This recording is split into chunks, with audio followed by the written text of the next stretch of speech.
Howdy.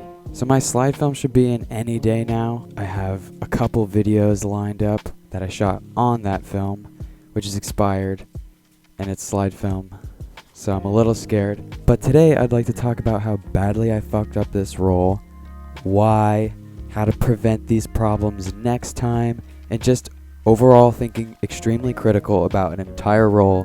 And we'll look at the contact sheet and we'll go through this together and see why I messed up, so you can learn from my mistakes. If you like watching anything film photography related and travel content, then subscribe, like this video, and put on post notifications so you can see the next 2 uploads that should be before this upload. But black and white is quicker to develop than slide film. So I'm holding my breath. I really hope I didn't mess them up as bad as I messed up this roll, but we'll get into that. Alright, let's do this. Okay, so this first photo is a double exposure because I forgot that the roll was 24 and not 36 exposures. I'm usually used to shooting 36, and it's like the one time I'm just like, oh, it's not black and white, and I'm winding at 25. Yeah, so that's that. Both the photos were blurry, and we'll get into that actually in this photo. So this photo is blurry. What I wanted to have in focus was the motorcycle in the sidecar. Now, that thing was moving extremely fast, and luckily it stopped at a red light, but I wanted to capture that. And so I probably messed up the focus just a little bit, but the worst thing here, and the reoccurring theme throughout this entire roll, is that lighting fucked me. So this is the lens that I used for all of these photos. It's 135mm Formula 5 f2.8. And the depth of field on this thing is just crazy. I mean, it's 135mm, so like, you know, at 2.8 there is a meter of wiggle room. That's it. So it's like, you know, so it's extremely drastic. I wasn't used to that. And so in these bigger scenes where I'm assuming that a lot of things are going to be in focus, like the car in front of it and the motorcycle behind it, and the entire scene, the light, the background, the bikes in the background, I guess I was assuming because it's far away that most of it will be in focus, which is not the case. Usually with a 50mm, you're like, you know, pretty decent. I don't think I've ever had these problems where it's completely out of focus. Moving on. This next photo, it's totally out of focus because I probably focused on something and I had to shoot wide open. This is a 135mm lens, so I have to keep it still by shooting comfortably around 1/250th of a second.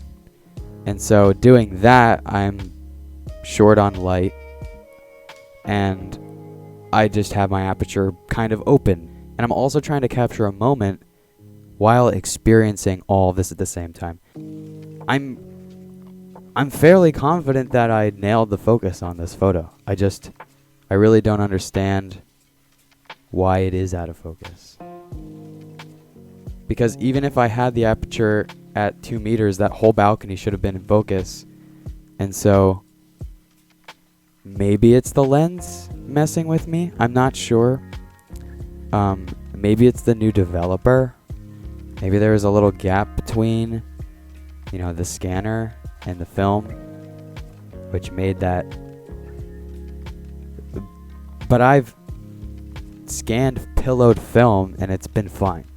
So that just doesn't make sense to me. The exposure is messed up on this next photo because I was focused on the light.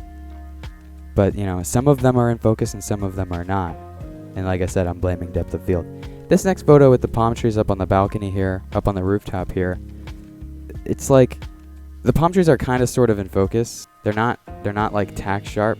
I can't really remember where I focused here. I probably just focused on a vertical line, and you can see that like my depth of field, pretty much the entire balcony, and towards the end of that balcony it's all in focus, but then slightly out of focus. So you got to think that I probably shot this photo at it at least had to be like f11 because of how much is in focus here. This next photo, obviously I focused on the lamp because I wanted it in focus, and the background is like my aperture wasn't, So you can see these mistakes keep on happening. This next photo, I wanted the car to be in focus and the couple also to be in focus.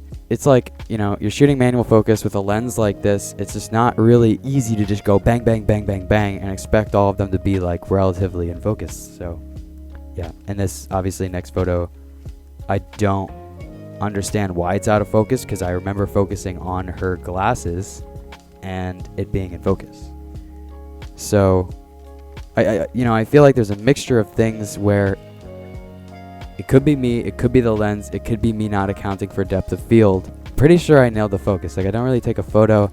There's a couple where it's like, oh, whoops, like I was trying to capture the moment and I forgot to, I couldn't focus it and I just took the picture. That happens. But these other photos that took a lot of time, like this one, this photo, I had the time to make sure that the focus was on and it's on. So, it could have been me. And this next photo, I had enough time to make sure the focus was on and it's on. And I remember this photo actually was rushed because the guy sitting out there smoking a cigarette on the balcony was only there for a little bit of time. So I could have readjusted composition, checked composition, and then been like, oh, I actually forgot to refocus on him when I was just looking at him, the moment and composition all at the same time while trying to keep it still and the settings on and metered for the right spot, which would be the side. I think that's what I need for the side of the building. This next photo would have been really cool if my aperture was at 11. Most of these photos would have been really cool. I also shot this lens on slide film with a tripod. They will be on my Instagram potentially if they're good, I guess. This photo is great. You can't mess up a landscape, especially if you're focused to infinity. It's all out there. So, and this picture of Montmartre, it's like in focus, probably because the monument itself was really bright, and I think the sun came out at this point, so light wasn't my issue, and I just cranked the aperture, and then we're good. It's all in focus. Along with these other pictures, there's like a lot of contrast in here. I think the camera itself metered for somewhere in the midtones, maybe even the light, because it is partially in focus. Is probably like the midtones that it metered for the camera. This photo, the same thing's going on. This is a prime example. It's inside. You know that this photo is dark, and the problem is that my aperture was cranked, and wherever I was focused, it wasn't enough. So, it looks in focus on the viewfinder, and you're like, oh yeah, this is good, and it's not, and it's like very drastic. Inside the subway, my aperture was at 2.8, like.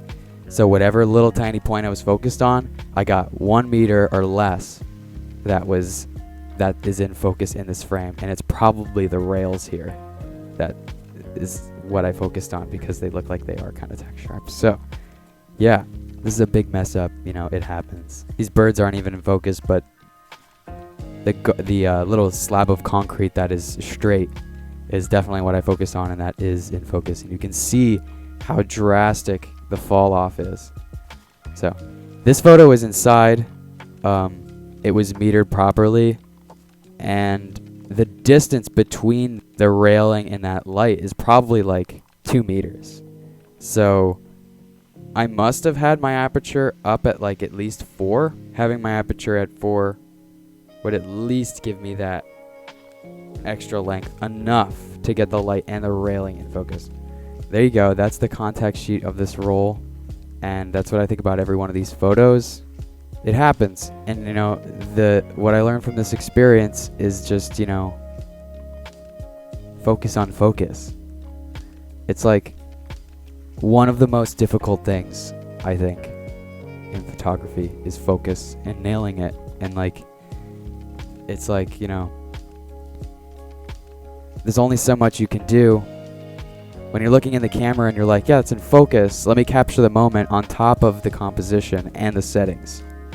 And so you're like, okay, well, now this has got to be, I have to make sure that I'm doing focus in my head too with depth of field. And if you can't, you just can't take that photo. With a lens like this, with a 135 millimeter lens, you know, it's deep. And I have a feeling that the other lens that I took photos with up there, that 80 to like 300 millimeter, those are going to be worse because the depth of field is even more drastic because we got that range. We'll see how it turns out. This is all part of the experience. It's just ideal to have lots of light, a ton of light, you know. Another issue, the ISO on this film is 400, so it's like not like, you know, that's horrible. It's like if I was shooting 100 on a day that was like that, it would have been, you know, a little bit more difficult. And again, the sun was coming like in the sky and out of the sky, back and forth. So yeah, that's that. That's what I think about this roll. Learn from this mistake. Just you gotta remember that when you're out shooting and capturing the moment, if you really want to critically get a beautiful photo. But I just forgot. You know, there's a lot going on. So, and that happens. That's all part of film photography. I hope you enjoyed this video, and stay tuned for more film photography related content and traveling. And like this video and subscribe and put on those post notifications so you can see the next 2 videos that are coming up. An airport on slide film and all around Paris on slide film. So stay tuned and see you later.